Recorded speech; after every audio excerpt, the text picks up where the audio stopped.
Hello friends, இன்னைக்கு நம்ம இந்த ஷார்ட்ஸ் வீடியோவில் உங்களுக்கு தெரியுமா அப்படின்ற ஒரு டூ யூ நோ கொஸ்டின் வந்து பார்க்க போகிறோம். இது ரொம்ப முக்கியமான ஒன்று. இதுக்கான ஷார்ட்கட்டை நம்ம இந்த வீடியோவில் பார்க்கலாம். இந்தியாவில் உள்ள கனிமங்கள் மற்றும் அதனோடு தொடர்புடைய அமைப்புகள்.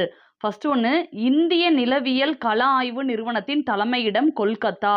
இது எப்படி ஞாபகம் வச்சுக்கலாம் அப்படின்னா, நிலத்துல தான் நிறைய கொள்ளை, களவு இதெல்லாம் நடக்குது அப்படின்ற மாதிரி ஞாபகம் வச்சுக்கோங்க. நிலத்துல தான் களவு, கொள்ளை இதெல்லாமே நடக்குது. அப்ப இந்திய நிலவியல் கள ஆய்வு நிறுவனத்தின் தலைமையிடம் கொல்கத்தா.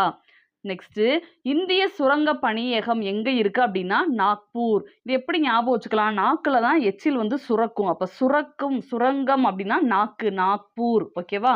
இந்திய சுரங்க பணியகம் நாக்பூர்.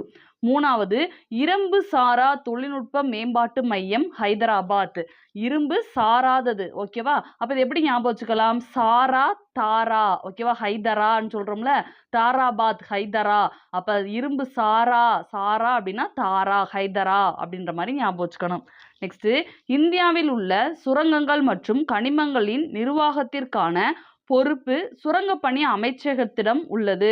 யாருக்கிட்ட இருக்கு? அதாவது சுரங்கம் சம்பந்தமா அப்படின்னாலே யாருக்கிட்ட தான் இருக்கும்? சுரங்கப்பணி அமைச்சகத்திட்ட தான் இருக்கும். இதில் ஒன்று நம்ம பெருசா ஞாபகம் வைக்கணும் அவசியம் இல்லை. சுரங்கம், கனிமம் இது எல்லாமே யாருக்கிட்ட தான் இருக்கும்னா சுரங்க அமைச்சகத்திட்ட இருக்கும். மேம்பாடு ஒழுங்குமுறை சட்டம் 1957. எப்ப? 1947. 47ல் நம்ம சுதந்திரம் வாங்கியிருப்போம். 10 வருஷத்துக்கு கழிச்சு நம்மளை மேம்படுத்தணும், ஒழுங்குபடுத்தணும்னு ஒரு சட்டம் கொண்டு வந்தாங்க அப்படின்னு ஞாபகம் வச்சுக்கோங்க.